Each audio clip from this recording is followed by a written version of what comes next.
Howdy, folks. It is episode 69. McMurray will be joining us shortly. We get him until just before 10 o'clock tonight.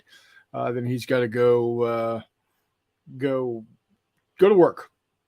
So until then, we will discuss some news, both on the personal side and also in the gaming world. Before we do that, let's go ahead and hit up some of these comments. Tiger Shadow says, howdy, folks. Welcome, sir. Bunkhouse, good evening, everyone. Good evening, Bunkhouse. Dave Hall coming in. Have your randomness and stuff. There will be much randomness, especially when McMurray gets here. Reese, hi, all. Welcome back to the world of internet. Chuck says, evening from beautiful San Diego. And Tiger Shadow says, remember to leave a thumbs up, guys. Absolutely. Leave the thumbs up. I know the ones that have already commented are subscribed. We're actually at 181 last time I checked. Let me see if that is accurate.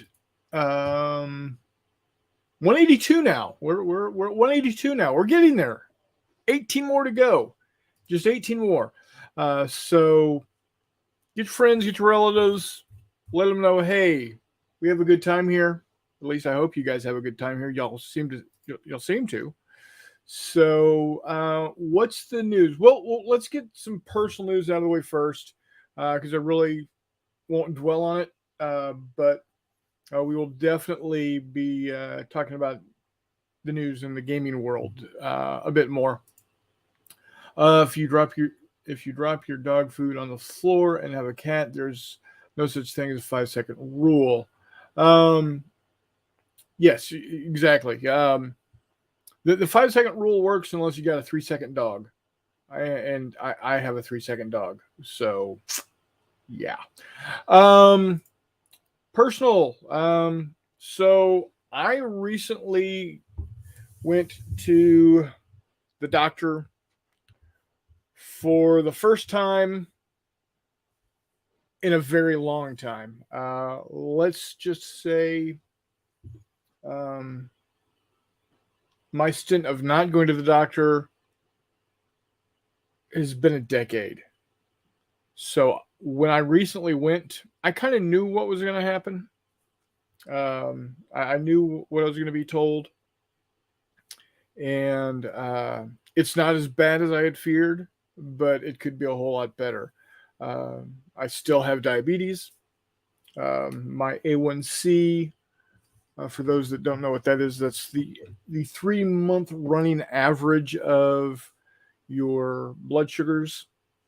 And non-diabetic people are below 5. Apparently now they want people with diabetes to be below 6.5 or 7. I was at a 10 plus, well over 10. So I got some work to do. Doctor has put me on some medication for it, and we're going to see how it goes. I also have a high cholesterol, bad cholesterol, so I'm on some medication for that. Again, those two things were not surprising. The good news, though, is liver function, kidney function, thyroid, all in good condition. So I got that going for me, which is nice. So that is the personal stuff. Next on the personal level stuff, it's not me directly, but y'all might have seen that my grandson has got the chance to go play for a professional rugby coach down in Australia. Found out that he is going to be in Canberra, or I guess they say Canberra down there. I don't know. All I know, it's on the east side of the country in the capital district, and he will be leaving the end of June. I can't remember if the 28th or 29th, somewhere in there, because he has to be at least 18 to get his work visa. He turns 18, if I remember correctly, it's the 27th of June. So, yeah. He's got a GoFundMe page that I linked. If y'all want to help out, that would be great. If you don't, that's fine too. I get it, especially when we're looking at the economy that we're in. It sucks. But if you have some extra and you'd like to throw at him, yeah, I'm gonna be that guy. I'm gonna ask for everybody's help. No, Tiger Shadow, he is going to be playing for the. Hold on, I've got the name of the team he's going to be playing for here. Hold on one brief second. My daughter let me know. The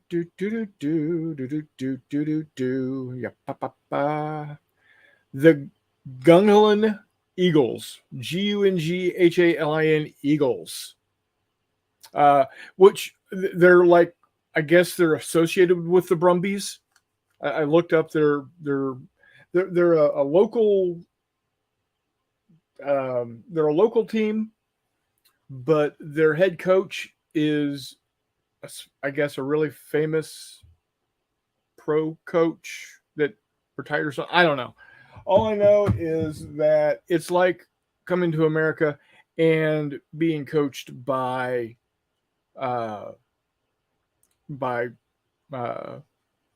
Coach Reed from the Chiefs or Bill Belichick of the Patriots, that type of thing.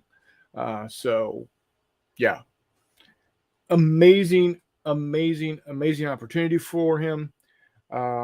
He's looking to gain or collect $7,500. So, yes, Tiger Shadow Gungahlin, yes. So he's, like I said, he's looking to collect $7,500. That gets his plane ticket over there. That gives him the required set amount of money in his bank account that I guess Australia requires if you move over there for a work visa, even if it's a temporary 3-4 month work visa. So yeah, if you are so inclined, I would love to have you guys throw some money his way. If not, like I said, I understand. I get it. We're scrimping and scratching and saving ourselves to be able to help him out as well. So, and we're the grandparents, right? So, but yeah, that's it. It's super amazing. He's excited. My daughter and her sister are excited. His girlfriend, not so much. But if it's meant to be, if they're meant to stay together, they'll stay together, no matter where he goes. Now, I have been told on good authority by Mr. Paul Beckus that Australia has some of the most beautiful women in the world. Who knows? He might meet a girl down there that he just really falls for. Who knows? But he will be. We'll be doing our best to get him down there. So yeah. All right. So enough of that noise. Sorry, I'm cleaning my glasses because they're just all smeary and gross. This is the randomness we're talking about tonight. So gaming news. Last weekend of July, we got Battles and Brews, Wiley Games, summer gaming event. Going to be the last weekend of July. We're going to be playing in the basement of a brew pub in Independence, Missouri. That's in the Kansas City metro area. not too far away from Wiley HQ. And we're going to have 8 tables. We're going to have 5 sessions. It's going to be a blast. I'll be running something. I'm not sure what yet. I might be breaking out Ocean Thunder for the world to see. I will be playing Ocean Thunder this coming Sunday with McMurray and the Wardrobe plays World War II. Maybe Todd might show up for that. He's out of town right now on business, so when he gets back, he'll have some family obligations, that type of thing. But we will be playing again this Sunday, and if I'm feeling confident enough with it, I might break it out there at. I might be breaking it out there at Battles and Brews. So we'll have to see. It's going to be very much like the May the 4th extravaganza, where if you can't make it but you still want to participate, they're going to have a raffle. There's going to be T-shirts, even a glass with a etched logo on it. So I don't know. I think that will be up for offering also. We'll have to see. Anyway, so end of July, that's coming up. The big one, though, is it's official. It's happening. Recruits is back. It will be the last full weekend of September. I think it's the 23rd through the 25th. It will be back at Lee Summit High School, my alma mater. And it is well worth the $5 measly you have to pay to get in. And that's $5 for the entire damn weekend. Starting Saturday late afternoon all the way through Sunday early afternoon. There is a total of 7 game sessions. If it has been like we have had in the past, we'll have 350, maybe 400 people. And there will be upwards of 20, possibly 25 games running at any one given time. Again, if you're in the Kansas City metro area that weekend, you cannot go wrong by coming to Lee Summit, Missouri, and slapping down a $5 on the slapping a $5 down and calling it good. Bunkhouse would be great to see you there. That's going to be so much fun. I'm excited. I'm really excited. We had the first Wiley weekend there in the basement of this brew pub. It was a blast. You had good beer upstairs, had some good snacks down below, but they also have some pretty good food upstairs as well. So yeah,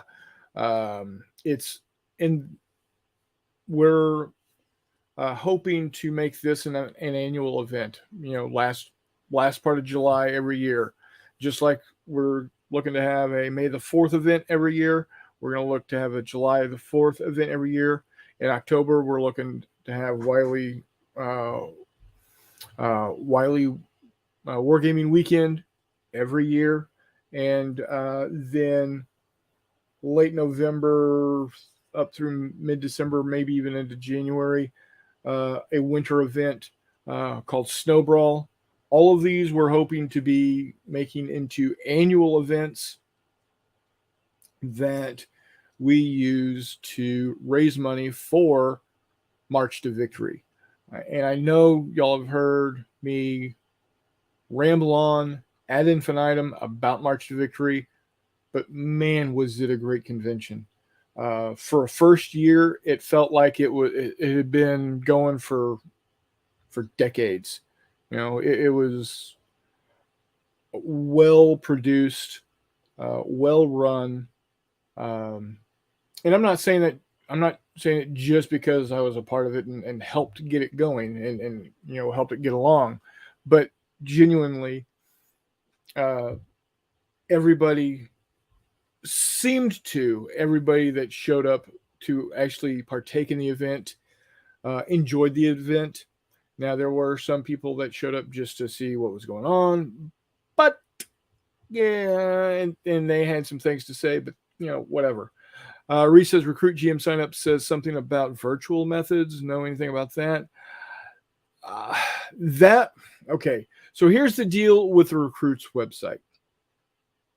We're lucky it's even working. It is not. The dates are correct, but unless they changed it recently, the venue listed is not correct, and the virtual methods was referring to them uh, when we had to suspend everything because of COVID. They still had a virtual recruits, which my brother and I participated in. We ran a what a I think yeah we ran a what a tanker game virtually, which is a lot of fun. The guys that played were primarily our friends, but we had two or three. I mean, I think we had 8 players, and 2, 3, possibly half of them were not.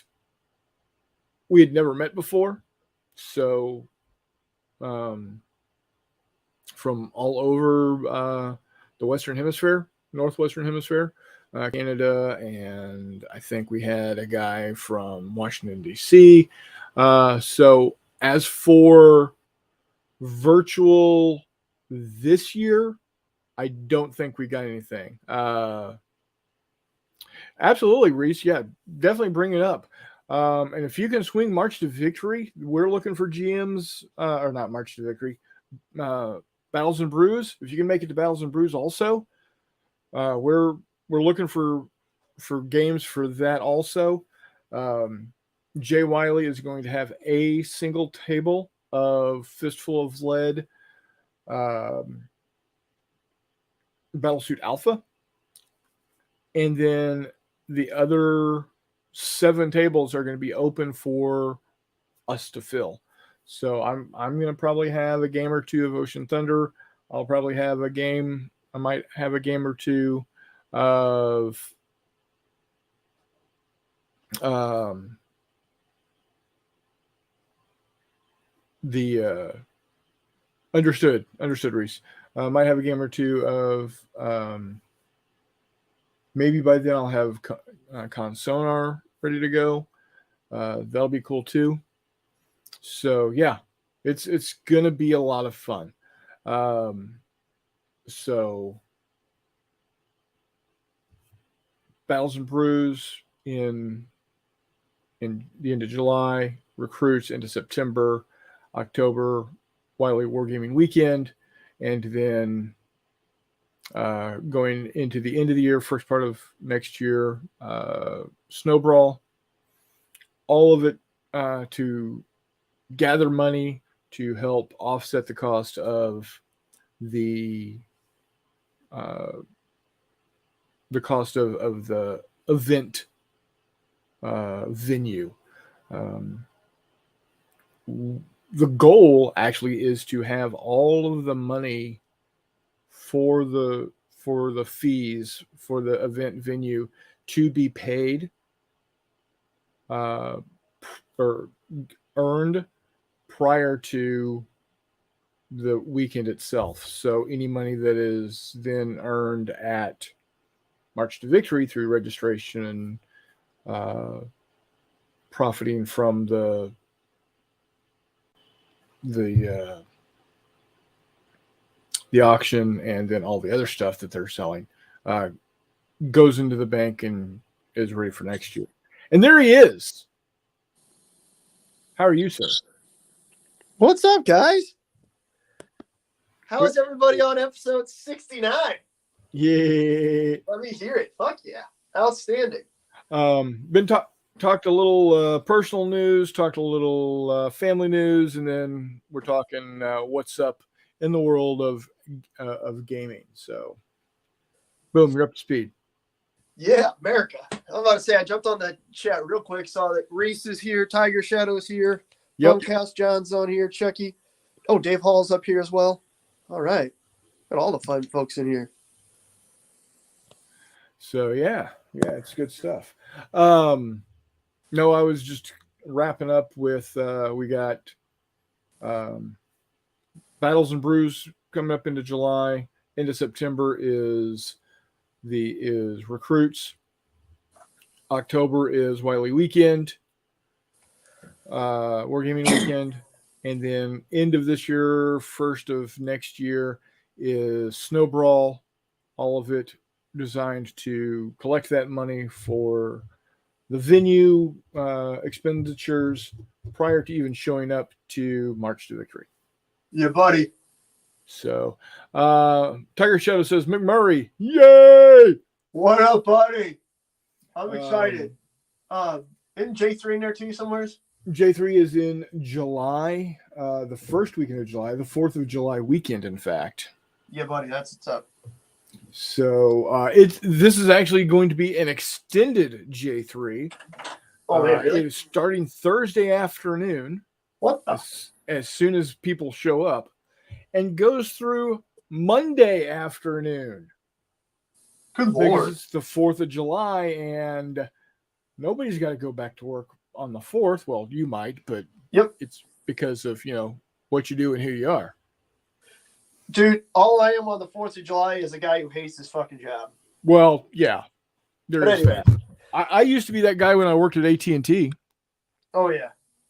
Yeah, because I was a jackass on the phone, waiting for some drunk bastard to call up about his damn long distance to, Kumbaya or wherever the hell it was.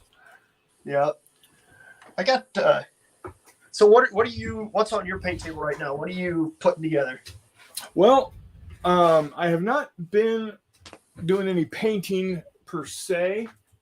I do, however. Pardon me, it's a little warm in the studio. I gotta turn the overhead fan on. I did finish Savo Island. Nice. It's all printed. Then I dropped a piece, and a little bit of the beach broke off on one of the corners. No, but that's okay because I'm going to use some of a raft to mend it, and it's going to be all good. Amen, man. So that's pretty badass to see. Yeah, that's what I'm going to be doing on Saturday. Saturday of this weekend is me getting Savo Island painted and flocked. Let me see if I can pull this together without shit completely breaking. Oh, don't worry about that. You're going to try and hold all 4 pieces up. Don't do that. I think I can do it. I think folks should just check out the Discord channel. Here we go. Not that all of our lovely users are already on our Discord channel, but here we go. Here we go. Here we go.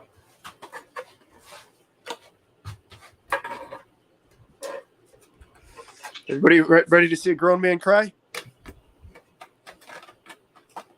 Okay, Yeah, that's not, look at it. crying. Oh, dude, that's awesome.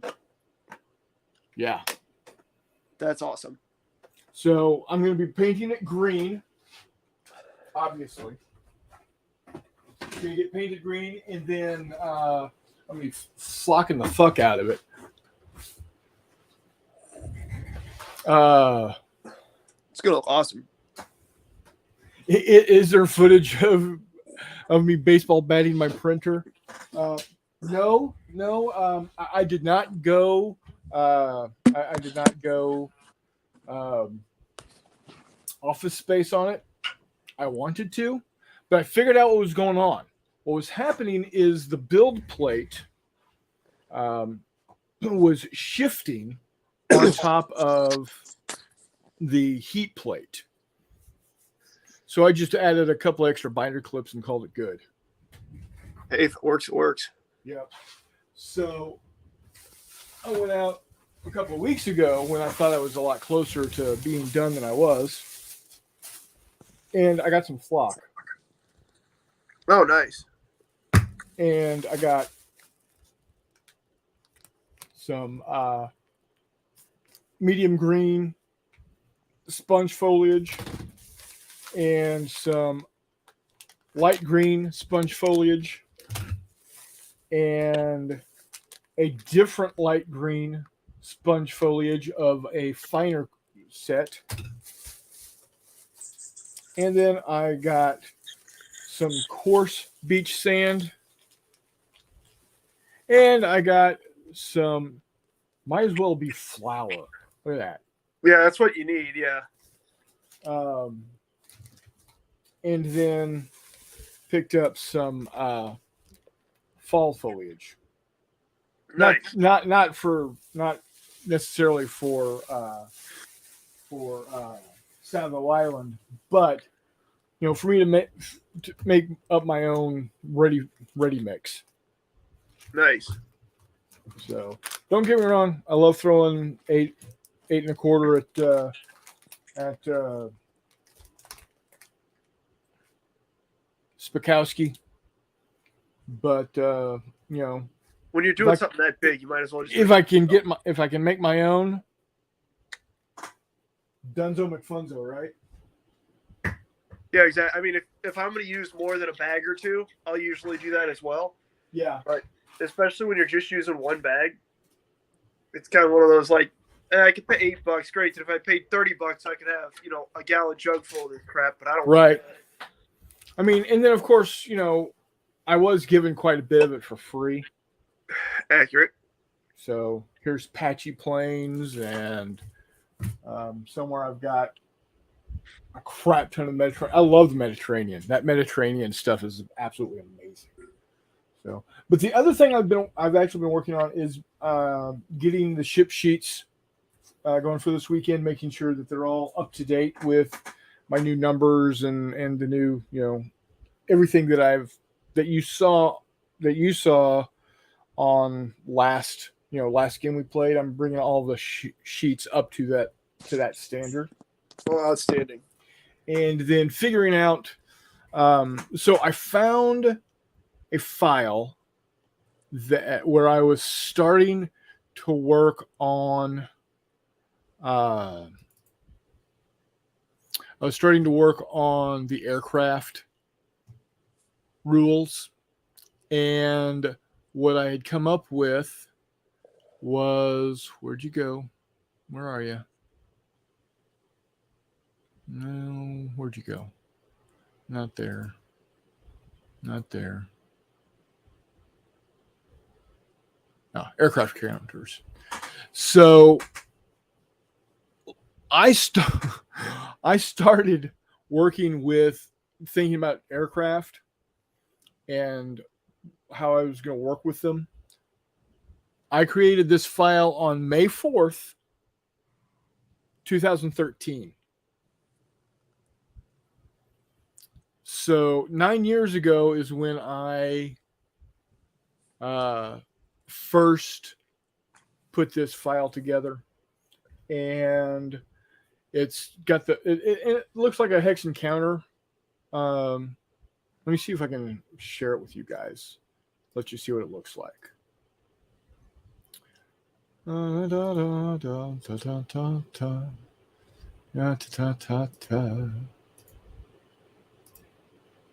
we go. Y'all see that? Oh, nice. So let me embiggen it here. So they look like hex encounter pieces. So I found some images. In this case, F6F Hellcats, A6M Zeros, Kates, and Vals. That's what I had worked up so far. And I know what my the D is. That's my defense value. I know what the A is. That's the attack value. I have zero clue what the S was supposed to be for. Granted, this was 9 years ago, and I've slept since then. So what I'm thinking is if it is doing a strike attack, that is the number of dice that would be rolled. So obviously, fighters are not going to have as high of a strike value as, for instance, the Kate, with being a dive bomber or the Val being a torpedo bomber. No, it would not be speed, Reese, because the aircraft they don't have to stay on board. We're going to have them stay on board because they're going to look really, really good. But how it's going to work, at least in my brain, because we haven't tested it at all. This has just been in my brain for the last 9 years, filed away. But this weekend we're going to do it. On the attack and defense, that is a value plus D. I think it's probably going to be D10 because the ship gunnery uses a D10, torpedoes use D10. Just go ahead and use a D10. So let's say the Hellcats and the Zeros are going at it. You're going to take a single D10 for each token. So in this case, if I've got one Hellcat token and one Zero token, or one flight, then you're going to take a D10. You're going to roll whatever the roll is, plus 6 is what the Hellcat is, and plus 7 for the Zero. The difference between the two numbers is the number of aircraft removed from the losing side up to 6. There's going to be a strength of 6 on all of these, except for the bigger things like the Catalinas and the B-17s and whatnot. They're going to have hit points or something. I don't know yet. Again, this is very early in the stages of what I'm wanting to do with the aircraft. And then, and actually what'll happen is you'll roll 2 different times. Once for the Hellcat's attack to the Zero's defense, and once to the Zero's attack to the Hellcat's defense. As you can see, that the Hellcat is a little bit more, has a little bigger defense because it's a little beefier aircraft. It took more to, and we lost McMurray. And apparently my internet is for crap. There he is. And he's back. My bad. That's okay. So what I was saying is the Hellcat is a little beefier. It had the self-sealing fuel tanks. It had a little bit of armor around the pilot. So it didn't go up in flames or get shot down as easily as the Zero did. The Zero has a little bit higher attack. So the Zero has a lower defense value than the Hellcat because of those reasons. But the Zero has a higher attack value because it was a little more maneuverable than the Hellcat. So that's why it has a higher attack number. At least that's my reasoning. If hopefully that is sound to people. And then that's why the Kate and the Val have their strength value at 5, or their strike value at 5. They will roll 5 dice. Dudes, yourself, get in here. Jinkweed, Warmutt. He writes dudes in all caps. Yeah, no shit. Jump on. Good lord, Brian. You got the link. Just jump on his phone. Who cares? What's that? I'm saying he can just jump on his phone. Who cares? Yeah, exactly. He's got the link. He can get in here. Anyway, so the Kate will roll. Well, see, that's the thing. I think what I'm going to just do is just roll 5. Well, if if all the aircraft make it through to the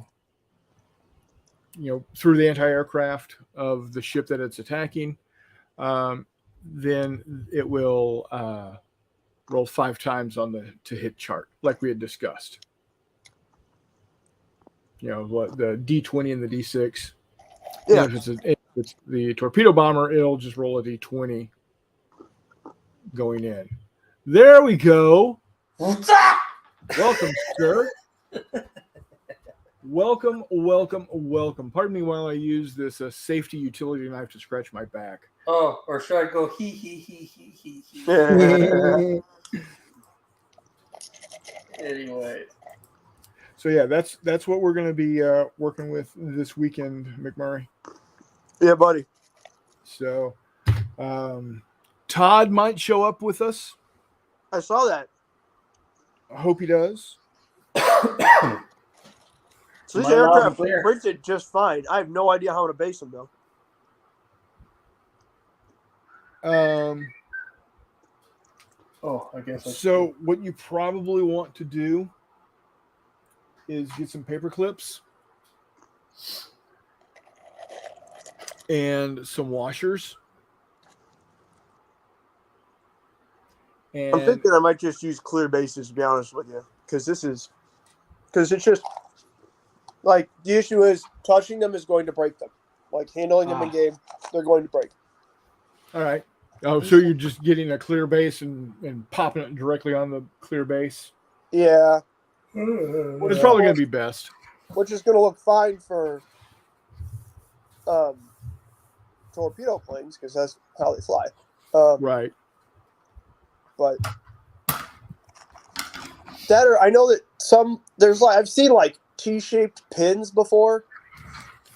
I don't know where. What type of pins? Like pins that instead of having a standard round pinhead, got like a T shape. Oh yeah. But like those would probably work. Yeah, Brian, I'm talking about you, pinhead. Pinhead. Those would probably work to glue the flights of planes onto those T's, but I haven't been able to find those anywhere. So yeah. I just need to find clear bases from somebody now. Right. I'm sure I can get them off Letco or whatever, but that nonsense is expensive. Let's see. So, Warmutt. What? You're gonna be at March to Victory next year, right? Yeah. Yes. All right. I guess. Anyway. Too bad you can't be here for some of the other shows, but I understand you live far away. Yeah. So damn shame. You should just move to Kansas City. Nope. Should move to St. Louis, baby. Well, St. Louis would be bad. Nope. Crown of the Midwest. The jewel on the Mississippi. Nope. Everybody wants to live in Arizona. I don't know why. Yeah, how are those Californians working out for you? Yeah, freaking California. I can tell you they're screwing up Austin. It's funny because like the neighbors next to me that moved in a few months back, he held back from, because I asked him, so where are you from? And you could tell he was nervous to say where he was from. A little nervous in the service. Yes. Let's see here. Yes, no, wasn't speed. It meant strafe. Possibly yes. Warmutt said dudes. Joanna says hi, boys. Hi, Joanna. And Dave Hall says why Mutt Earp. Yeah, I saw that video too. Why Mutt Earp? Oh, why Mutt Earp? Well, I think that was the first one to comment on that video. Actually, let's take a look. Oh, really? Let's take a look at Wyma Earp's town here. Oh, yeah. That is looking spiffy, my friend. Yeah, behind that hospital there by the church is a graveyard, whatever, and behind the hotel is a sheriff's house. So Very nice. Very That nice. is the blooming metropolis of Upsheet Creek, right? yeah, I just don't have much Western miniatures, man. But that will all change in July. There you go. There you go. So, Yeah, it's looking good. It's coming together right nicely. I like it a lot. tomorrow I'll get the characters cards or whatever. Or McMurray, if you want to do your own right now, go for it. I can do that. You're not going to like them. Now, y'all are doing this on Saturday? Saturday, shooting for 12 o'clock.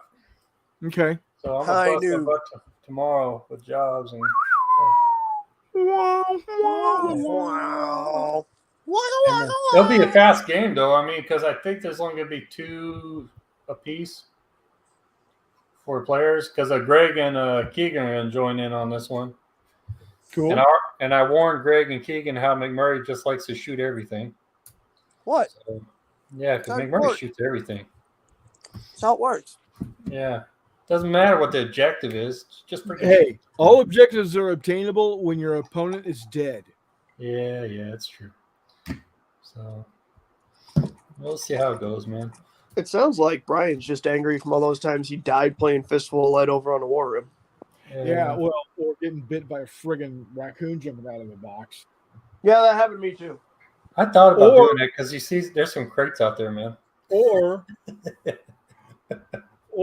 getting blown up by his own dynamite because he couldn't huck it far enough. That wasn't me. That wasn't you? No, You that got one. No, blown I up by didn't some have. It was dynamite. Devin. Devin had the dynamite issue. Oh, that's right. That's right. Yeah. I need to reach out to Devin, bring him on so he can talk about his new game that he created. You mean the game now? he's on the front of? Yeah. Yeah. I saw Lock and Load share the cover of that game. I was like, Devin's a Nazi. Okay. Is he a Nazi on that, or is he Yeah, just he's a is he German. just a tinker? Oh, I mean, it came off looking like a Nazi, but I don't know. Here, hold on. I'll go look. he's in German clothing. Not all Germans were Nazis. Yeah, I know. We're getting into that now. No, we're not. What I'm referring to is What was that one called? Lock and Load Tactical Heroes of the Bitter Harvest? Yeah, he's wearing an SS okay. peaked cap.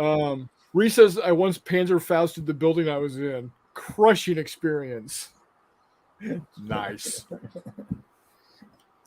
Yeah, they'll get you every time. Yeah. Baron might make a visit on Tonight? Saturday. No, on Saturday. Oh, that'd be awesome. Yeah, he texted me, want to know the time. And I said, time of screw up will be 12 o'clock. So, yeah. Yeah, Devin's definitely a Nazi. He's wearing the Nazi, the Wehrmacht tanker's hat. Sorry, not an SS one, but then he's also got the he's got the death head on his lapel, and then he's got the pink piping of the Panzerwaffe. There you go. Sorry, Devin. That being said, it would be cool to have him on and see what's going on. Yep. Sorry, I had to make a quick response because I am a group expert now in the Fistful of Lead Wiley Games private group. Yeah. Oh, did you respond to Chris's thing?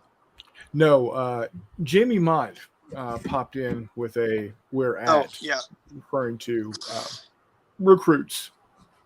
Recruits. Excuse me. Sorry. That was. You're Yeah, a group expert, aren't you cool? Aren't I? Anyway, see, Warmut, if you could swing 2 trips to Kansas City every year, I'm not a swinger. Thank God. you're number one. Gross. Oh man, you and Steve are the group experts. Talk about an auspicious group. Like, God, Hey, look at you go. There you go. Yeah. But what I was saying is, if you could pull off 2 trips to Kansas City every year, I would recommend March to Victory and Recruits. Recruits? Yeah, No. that'd be nicely offset. One in the springtime, like dead 6 months apart, end of May or end of March, end of September. Yep. Do it, Brian, you goober. That's the one that's held at the high school, right? That is correct. Yeah. It's only $5 to get in. Oh, that's the issue, though. How would Brian attend a convention if he's required by law to stay 1,000 feet away? Oh, there is that. Well, we could set up a remote thing for him. He can go sit over at the Missouri Highway Patrol Troop A headquarters. There you go. Why do I have to They be could keep an 1,000 eye feet on away? him there. What? What? Why do I have to be 1,000 feet away? On account of that court order and everything Oh, that's right. from the school? Yeah. No, shut up. Yeah. So, I was following you there until you went to school, and I was like, nope. Yeah. But no, I got Rebels and Patriots in the mail today. Is that a game or is miniatures? It's a game. It's one of the Osprey Blue Book series by Oh, okay. not Dan Mercy, I don't think. Let's see here. Oh, yep, Michael Leckett, Daniel Mercy.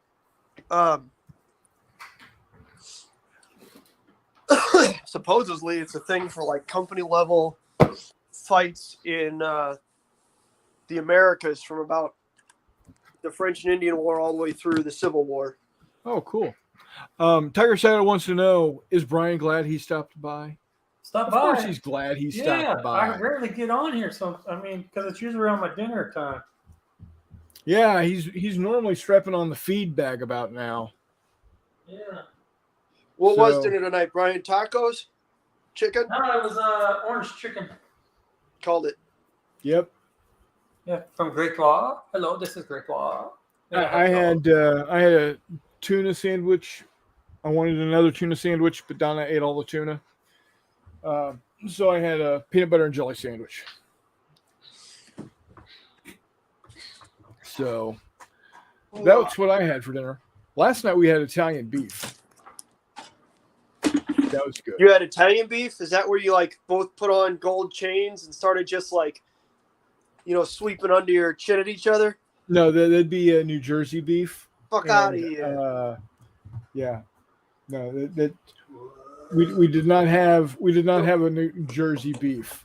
Put on the tracksuits and whatnot? Yeah, no. Okay. No. Oh, we're getting a fly. Hold on. What? We're getting a flyby here. Oh. Wait, I can bring aircraft to this? Jackpot. What? Everybody was worried when the Apache showed up. Then they realized it wasn't a dude with a feather in his hair. It was a helicopter gunship. Yeah, And that's the view we're getting right now. Yeah. Yeah, like you said, the Apache showed up and it's an AH-64. Yeah. Followed by a couple of Kiowas. Yeah. A little Iroquois bringing my guys in. Yeah. Yeah. There you go. That looks really good, Brian. It honestly does, dude. That's the old TT Combat stuff. Now they've got the new ones out. I'm going to have to spend more money to get the new ones. Why? Well, that's how that plays. Oh, because they're freaking awesome. It's the Pitchstone series. And Dressings Ranch. It's capital D Dressings Ranch. And it's a ranch style house with the fencing. And it's got a cattle ranch and barn and all that stuff. I was like, oh my gosh. Jesus. Nice. Are you ready for June, Brian? June? Oh, crap, that's right. What the hell? Beetlejuice, This was your idea. It's a week away. It's a week? This whole thing was your idea. It was Jeff's idea. Was it? Beetlejuice. That's pretty funny. Beetlejuice. Well, we can probably blame Jeff then. Yeah. Next Wednesday is my birthday. And that's the 1st of June. Yeah, so. You said, wait, June's that's next week? Yes, MFer, it's next week. Okay, I'll someone remind me. I'll say happy birthday. Well, it'll show up on Facebook. I'll and it's not the point that it's my birthday. It's the point that it's the first is my birthday. And that's why I remember that fucking June starts next week. How old are you gonna be? 52. Yep, I will be 52 years old. God, Hard to you're freaking believe. old. You are freaking old, man. Brian, you're a dick. I say that, and I'm gonna be 49 this year. You got me by 30. I'm not the one that's had a heart attack, bitch. I'm gonna be 33. Fuck you. Shut up. I can't. Where was I at 33? I think I was still in Flagstaff. You know what's really crazy Crap. is that a vast majority of our weapons, our weapon systems, are all damn near 30 years old or older. I'm about to say there's a lot of them that are a lot older than 30 years. Wow. Right. No, but what I'm saying is that they're at least 30 years old. Only the F-35 and the F-22 are less than 30 years old. Everything, and I mean everything, is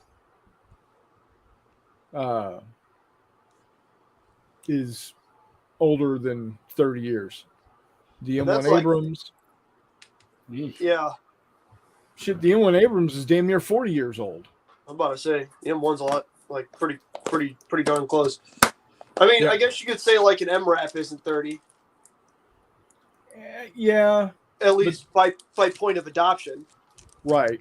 That's the tricky thing, right? Like everything's that old. It's just not necessarily adopted immediately. Right. Yeah. Here we got John says, I never remember birthdays anymore. Everyone I know is on Facebook, and I wait till they tell me happy birthday. Thank you. Reese coming in with 24. You want to talk about a young pup? Holy crap. He's almost not in the 20th century. Is that? I'm about to say, millennial age, right? Bunkhouse is right with me, just over 30 also. Yeah. Chuck says, baby, 68 November if I make it. Oh, you're going to make it, Chuck. Get out of here, Chuck. You're not allowed to get out of here yet. You live in San Diego. Everybody lives forever in San Diego. Yeah, it's because all they do is eat sushi and exercise. Right? John Longshore says 33. That was 1993. Don't remember that far back. Tiger Shadow says the A10 is old, but still good. Absolutely, is still good. The problem with the A10 now is that it's the same issue that the Soviets are having. Excuse me, the Russians. Hey, I'm going to call them as I see them. The Russians are having with their tanks. They're in an ATGM rich environment. Well, the A10s will be in a SAM rich environment and not going to do so well, unfortunately. I mean, the SAM the A10 was also created well after the advent of SAMs and SAM rich environments. Like, right. But so, I mean, they weren't as accurate. At the very least, yeah. I mean, at the very least, okay. So I don't know if anyone ever expects an A10 to survive, coming up against, a fighter with guided missiles. Like, that's not the point. No. Not that that's a SAM, but you get my point. Sure. But it was created immediately following the U.S. having to overcome the North Korea or the North Vietnamese SAM issues. Right. So, I mean, it's not quite, I don't know. Yeah, I got you. But point is, Brian, how are your Civil War forces coming along? I still got to build them. Oh, I'm really? just focusing on this game. We are 7 days away. We were 6 days away from being at the end of May. Have you done any Civil War painting? Hey, you guys got to see how fast I paint or whatever kind of.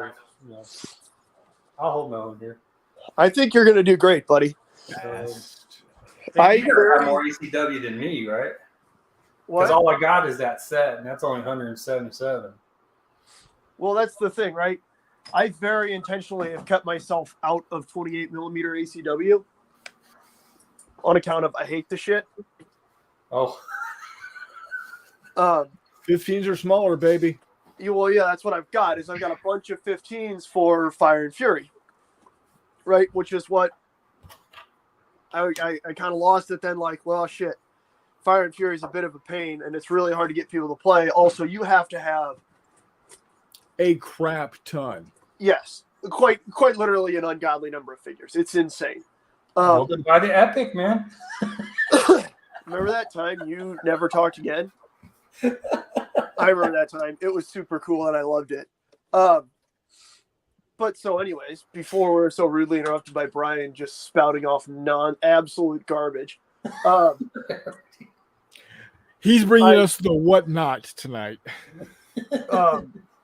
Well, Wiley, in his wisdom, suggests that I look into Rebels and Patriots, which I never really did. So I kind of just said, okay, well, that's fine. You know, I'll figure that out when it, you know, when I find somebody who has or wants to play 15s.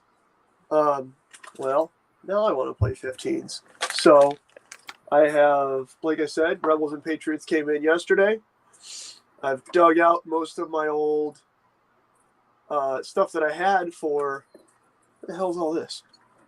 Oh, those are two. Well, that's World War II 28 stuff. So I dug out most of the stuff that I had for Fire and Fury, and I'm looking at it, getting ready to, attack it again. Give it the old college try, so they say. And I'm looking forward to it. It should be pretty good. All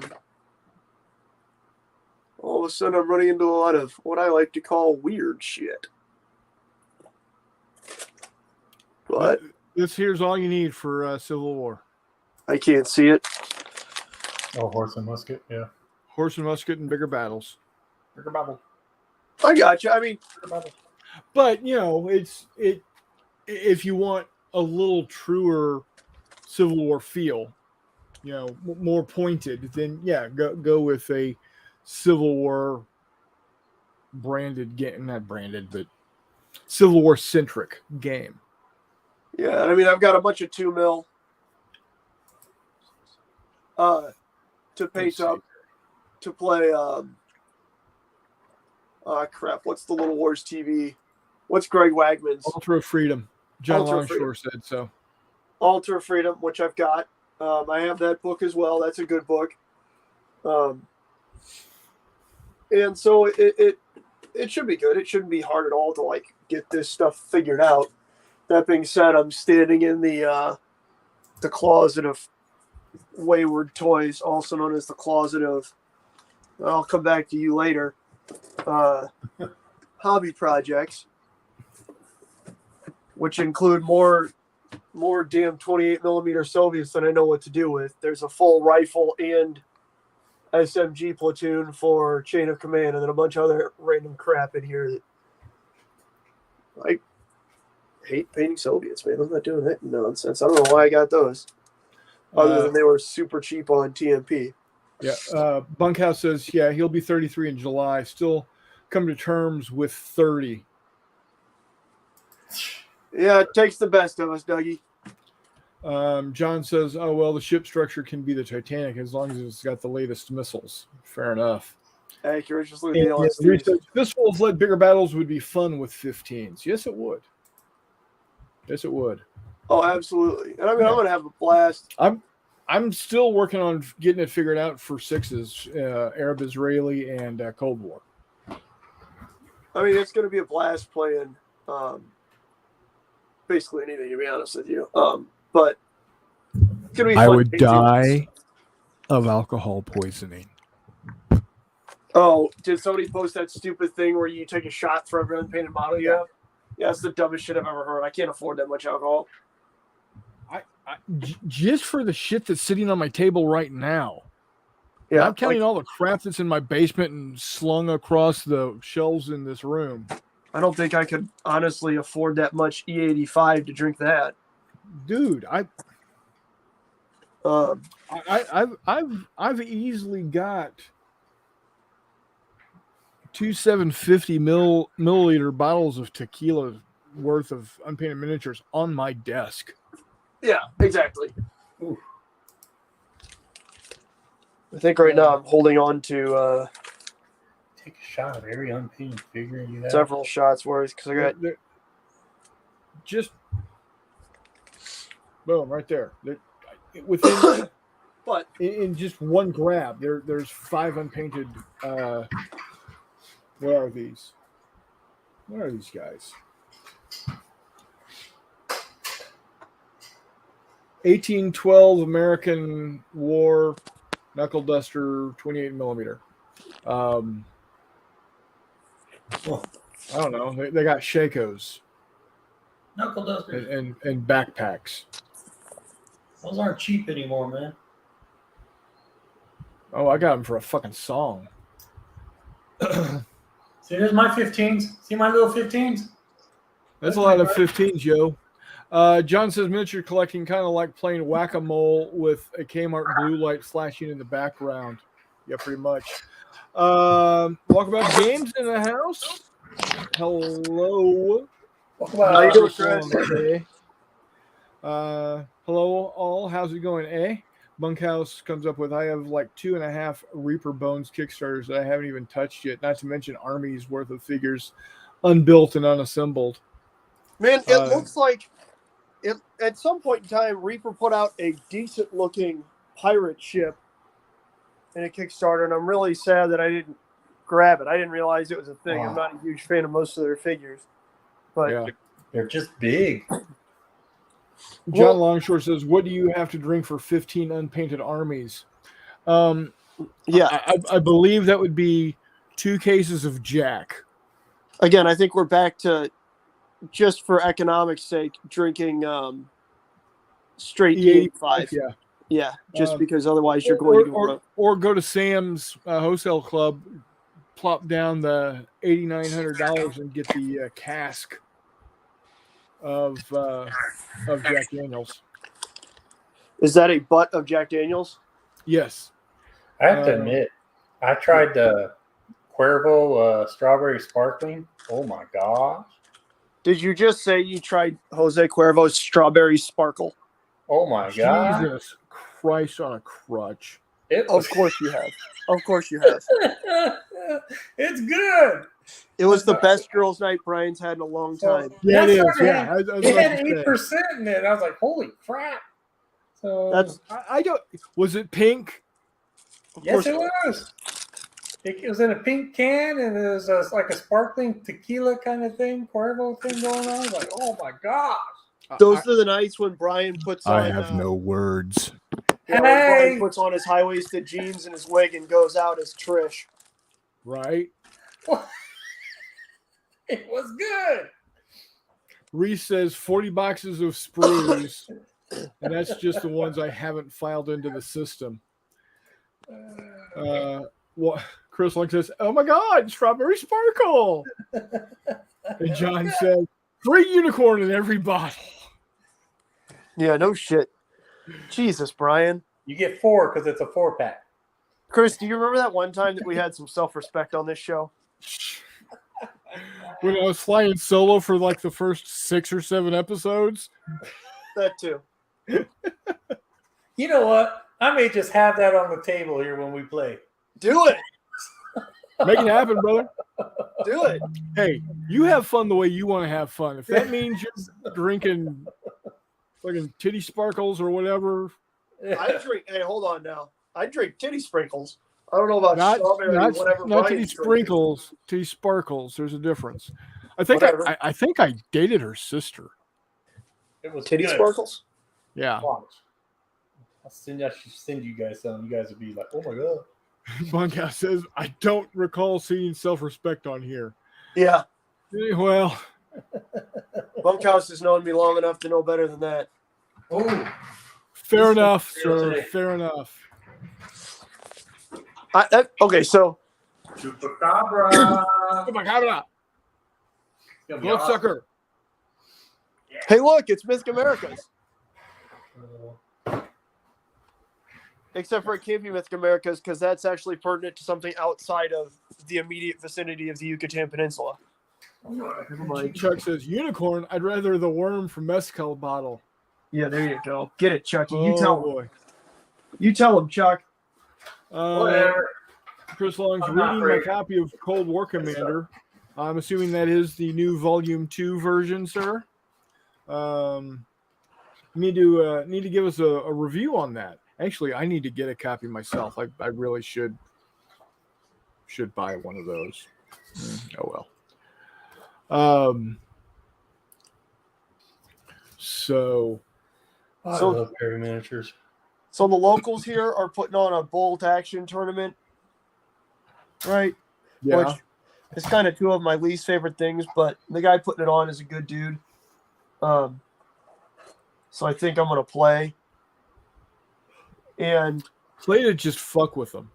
that's what I'm doing. The second day is a 2,000 point tank war game, which, I mean, it's cool because it gives people the opportunity to take the big tigers and whatnot they don't normally play or see even in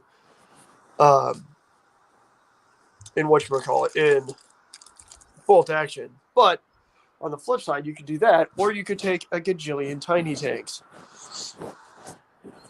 So I think I'm looking at 4 A9 close support cruisers. Sorry, 4 of those, 4 Stuart ones, so just all the machine guns, including the 2 bow-mounted, just forward-facing machine guns, and then 4 of some big armored car with a 6-pounder on it, just to confuse the hell out of everybody. And There a you whole go. mess of infantry. I don't know. I don't really care. I'm just trying to mess with people, and it Yeah. should be entertaining. Absolutely. Yeah, you're going to have those dillweeds that come in. Okay, here's my 2,000 points. I got a King Tiger and a T-38.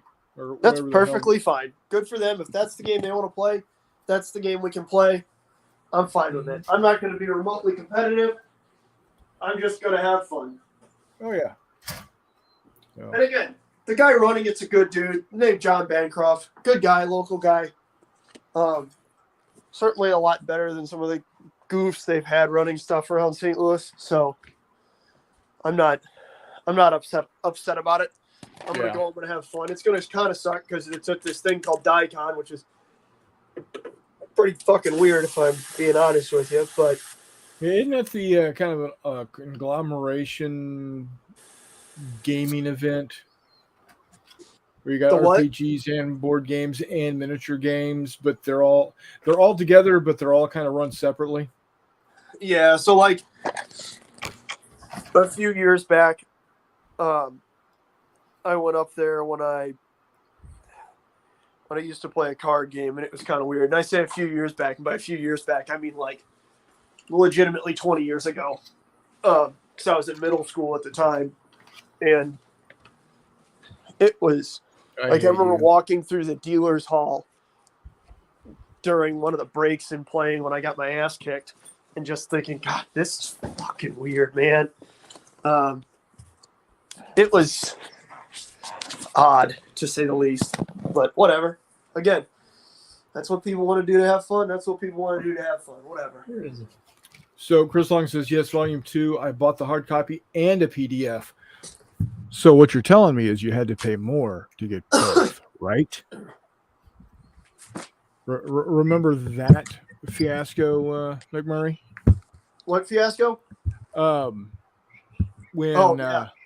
You mean the PDF didn't come free? Yeah. Like some places do that. That's fine. More power to them. Yeah, but not all. Certainly not the standard throughout the industry that you should No. just expect. Right. Yeah. He That- says that's a lot of 30 caliber. That is a lot of 30 caliber because there's a coax, one hull mounted, and then 2 fixed forward firing. And then you can get a pintle mount, but that's just kind of silly.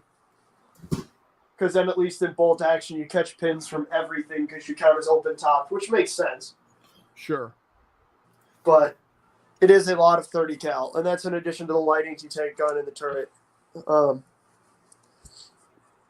There's some people who go super cheesy sometimes with just a gajillion Stuart Satans, which are the whatchamacallits, the flame version of the Stuarts. Yeah. But I don't know, that's just not that fun. It's kind of shitty. The guy I played again, so I used to occasionally go to Flames of War tournaments, and it's kind of the same mentality with bolt action, is that I get to play some games. I get a lot of games in one day. Most of the people there are fantastic. They're good folks. They're fun folks to play with. I love it. Occasionally, you just get a dick. And the last time I played bolt action was at a big thing down at Leonard Wood called Mo History that they tend to put on about every year. I missed this year because I was working, but super fun, like legitimately super fun. A lot of really fun people, good folks. The prize support is usually just absolutely outstanding, which means less and less to me as I realize I really don't want that much stuff in 28 mil. Especially stuff that Warlord produces, but whatever. Anyways, but last year, I came up against a guy who was just there to try and steamroll everybody, and I wound up winning, and he was not a happy camper, so we wound up trying to just abuse the hell out of everything, and it was just one of those, you know what, I don't need to do this anymore. Like, this guy's a dick. He's a dick. He was very, very, very unhappy. And wound up, in his defense, he was a very competent person running distraction for other stuff, right? So, the last turn, he decides, oh, well, I'm going to back my steward up and assault this squad on an objective. Yeah. Which you can't do. But what it did was it distracted me from the fact that he ran a wheeled vehicle over difficult terrain, which you can't drive a wheeled vehicle over blocking terrain, much less run it. And then he ran his infantry over difficult terrain, which you also can't do, to get onto another objective. I still won, but it was just one of those. Sitting back after the game, it was, wow, that dude is legitimately a grade A piece of shit. Like, he did this thing that was blatantly not okay to distract from these other two things that he blatantly also knew wasn't okay. Yeah. Because he had pointed it out earlier. It was just one of those, wow, this dude's a grade A scam artist, and he just played that pretty well, which is really, really frustrating. Yeah, I don't understand why people have this urge or this need to cheat. Dude, he was also dressed in a full 101st Airborne fatigue uniform, which should have been the first hint that this dude's a fucking idiot. Yeah, we discussed cosplaying at gaming events previously. Again, whatever, man. I mean, if that's how you want to have your fun, but it is usually probably a good way to tell that dude might be an idiot. All right, so it's humid in Missouri. Ooh, yeah, it is. John says sounds like World of Tanks, so I sign up and get a UK Vickers Mark E. Next thing I see is a Tiger 1 coming over the hill. Delete next game. Yeah. Walkabout Game says I'm impatient. I wanted to read now. Hissy Cat's in the house. How are you doing, Hiss? It says, John, play World of Tanks with me. I got your back. It says, I like taking the M10 or the early war U.S. half-track with the AT gun and MG mounts. Yeah, the M3 was a pretty boss vehicle. It had that the M3 with the 75 millimeter on it. It was pretty kick-ass. Never heard of the M3A1 Satan. Thanks, just looked it up. It's a Marine Corps thing. I don't feel bad anymore. Wake up. No, that guy was a dick. All right, we're all awake. Who said wake up? Hissy Cat. Hissy? What's the matter, buddy? Hissy? Those types of players need to go play the more popular grim dark game. I agree, but you know, something tells me he'd either been laughed out of or was not capable of surviving in that competitive of an environment. So right, yeah. Yeah, he couldn't hack it in the Premier League, so he got relegated.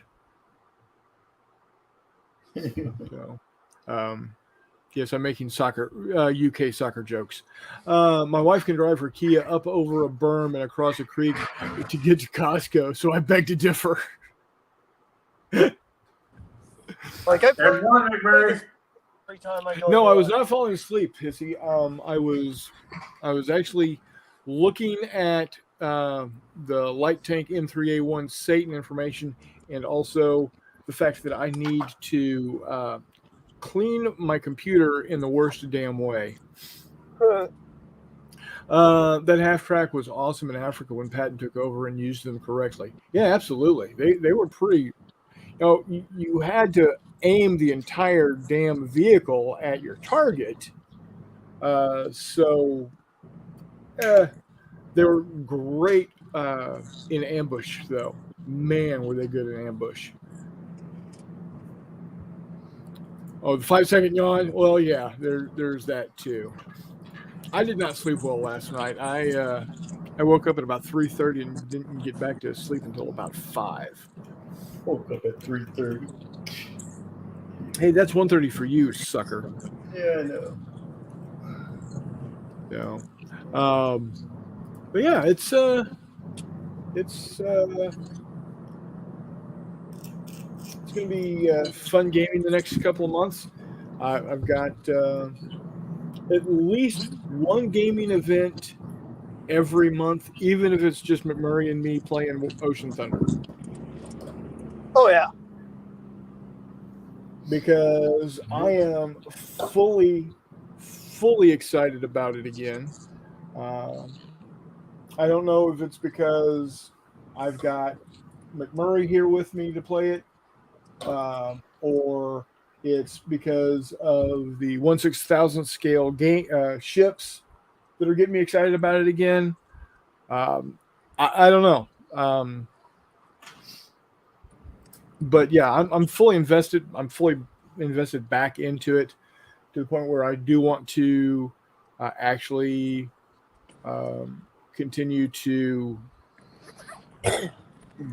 what's the word I'm looking for? see it through. Yeah, get it working, get it to the point where I actually have it ready for publication. Yeah, probably both. Yeah, I'll agree with that, Hiss. Reese says, I always like the Dodge WC with the 37 millimeter in the back. That was a good little one too. Not as effective. It was able to take out. It was able to take out like the little scout cars and whatnot. I mean, if you had that golden BB, it could take out a Panzer III or a Panzer IV, but a 37 was just didn't have enough punch. Hell, 75s barely had enough punch. They absolutely did. Come on now. We all know that. The 75 did absolutely fantastic all the way through Italy. It was doing great in Normandy. Like, yeah, well, I guess the biggest problem with the M4 was its gasoline engine. They did tend to go up in flames pretty regularly when they got hit. Yeah, but does that really matter when you're not losing your crew? Well, there is that. I mean, they Also, were able to get out quickly. You shoot anything a few times with, large caliber ordnance, it's going to catch on fire. Like, that's not a. I don't know. Like, there's a fundamental difference of opinion and almost doctrine in the idea that you just keep shooting something because then it can't be recovered. Okay, that makes Right. sense.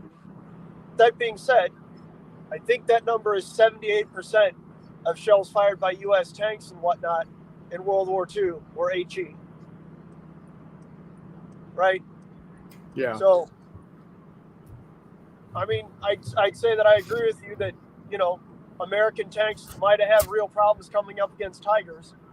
Fortunately, that happened like 4 fucking times. Yeah, so, up against Panzer IIIs and Panzer IVs, they didn't have a problem. I mean, even against Ferdinands and everything else in Italy, and Tigers and Panthers, they weren't having trouble at all. Dude, the Italian tanks were the bomb. Shut up, hippie. The Cima Vente they weren't 100. They weren't the bomb. They were a bomb. Yeah. Anyway, let's see. Yes, the Dodge weapon carrier was awesome. American armor and track vehicles were not designed by Hugo Boss, so screw the Germans. No, they weren't Hugo Boss. Those were the uniforms. The uniforms were designed by Hugo Boss. The vehicles were built by Porsche. Everybody's bad. Thinking of building one in 1/35th scale for HE support. There you go. They called them Tommy cookers for a reason, and the Marines had it right to take the diesel M4s. Well, up until we sold most of them to the Soviets because for whatever reason, all of their refineries were geared for diesel and not gasoline. So, the Soviets wanted to buy them super bad because they could actually use them for training tanks, unlike a T-34, where the entire thing would just stop fucking working about a week into driver training. Well, I mean, when you didn't even have time to paint them, did it really matter how long they were in? Well, that's the thing, right? It's kind of like planned obsolescence, except for just planned durability. Right. If your tank lasts an average of 400 kilometers of actual drive before it gets destroyed in combat, why build a tank that's going to go 1,600 kilometers before you need to replace it? That's stupid. Right. Exactly. What wasn't it Kursk where they were literally rolling them out of the factory unpainted into combat? At Stalingrad, they certainly did. They were rolling T-34s. They were rolling T-34s out at factories in Stalingrad without sights on them, such that they had to be aimed by keeping the breech open, lining up on the target, slamming around home, closing the breech, and firing. Yeah. Can you imagine trying to aim a tank gun like that? Like, you think a normal periscope gives you a shitty enough field of view. Right. But yeah. Ford used the Italian models when they designed the Pinto with enhanced reverse gear. Yeah, right. Italian tanks really were stellar targets on ranges, though. So. Oh yeah, they were. Now, the one good thing about Italian tanks is they were short. Huh? They were short. It was hard for you to see them. What were? The Italian tanks, they were short.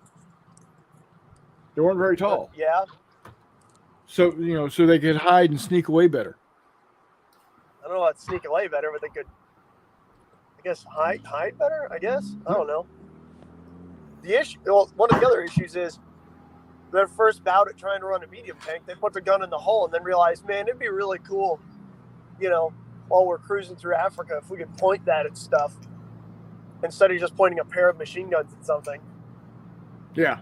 So then all of a sudden, they Well, had a I big mean, setup we did on have the the M13. we did have the M3 I'm with fully aware. with the 75 in the hull, but at least it could traverse some.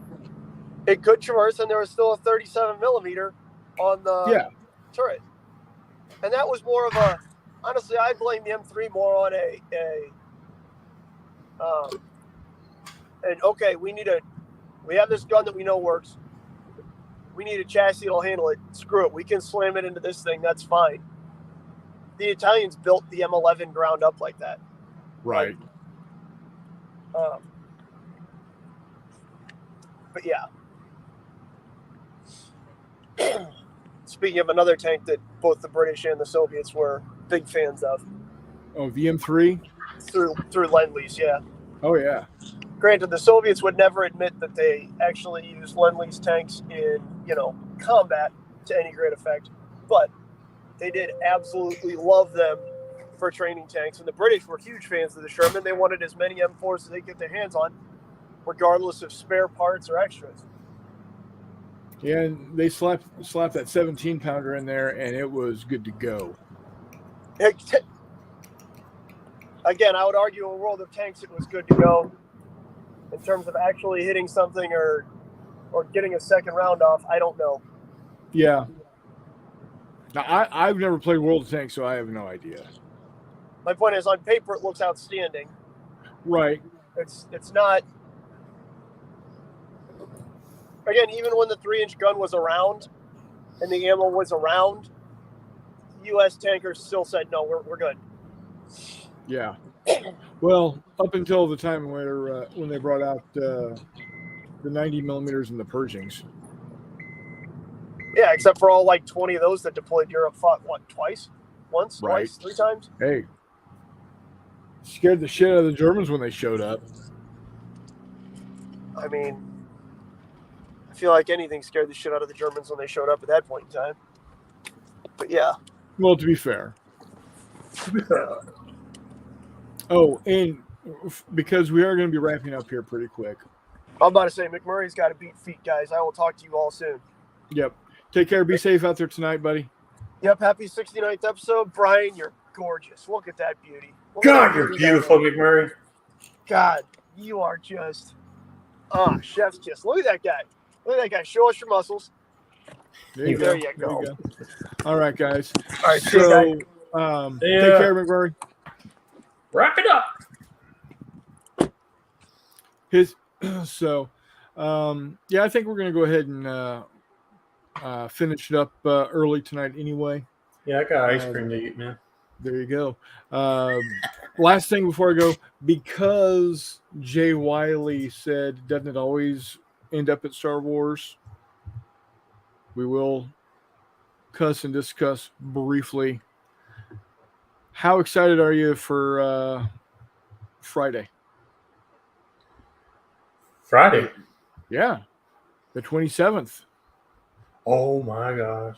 Yeah, I'm counting the days now, dude. So it's looking good. I would like to check. I hope, because the Inquisitors, they were made just for that, right? To hunt down. No. Huh? The first time we saw the Inquisitors was in Rebels.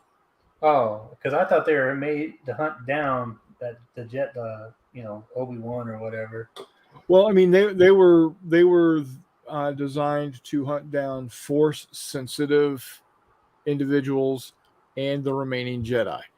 Okay. So if you watch Rebels, the main protagonist in the entirety of season 1 was the Grand Inquisitor, and voiced by Jason Isaacs, who I really, really wish they had been able to get to be the Grand Inquisitor in this in Kenobi, but for whatever reason they didn't, and that's okay. I can deal with that. But yeah, they were Force sensitive beings that the Emperor got a hold of, and created this force. No pun intended. This group, this team, if you will, to hunt Jedi and Force sensitive individuals, even to the point where they had an episode in Rebels where they were hunting down Force sensitive babies, children. Yeah. So yeah, it's I've got higher hopes on this particular series than Book of Boba Fett. Yeah. Now they're doing a double episode, right? I think so. So that means the series will be over at the end of June because it's only like Yes, 6 episodes. it's 6 episodes. Now, when does Andor come out? I'm thinking July-ish. Okay, Is what I understand. Just a couple of weeks after. that's another one I'm Kenobi. looking forward to seeing too. And Ahsoka's coming out this year also. Yeah, that's right. And then season 3 of Mando, isn't it? I haven't heard yet. Oh, all right. Nothing official. I know they're filming. But yeah. Yeah. But let's see. I wonder where they're going to go with that though now, since Grogu's been taken off, with Luke. Don't know. So that's gonna be cool. I can't wait, dude. So yeah, I'm excited. I know Steve Willard from BSing with the Baron and Steve is gonna have a shit ton of stuff painted up, ready to go for Kenobi. Yeah, Kenobi scenarios. So that'll be cool. Well, and I've been eyeing I'd like to get those pikes from Legion. The Star Wars Legion. Yeah. So, because they're busting out all the new gangs or crew, whatever. So, yep, those are good too. So, but alrighty, man. Well, I'm gonna let you go get your ice cream, okay. guys. Thanks so much for coming out. Dave, I'll Paul, guys later Hissy, on. Tiger Shadow, John, Reese, Chris Long, John Longshore.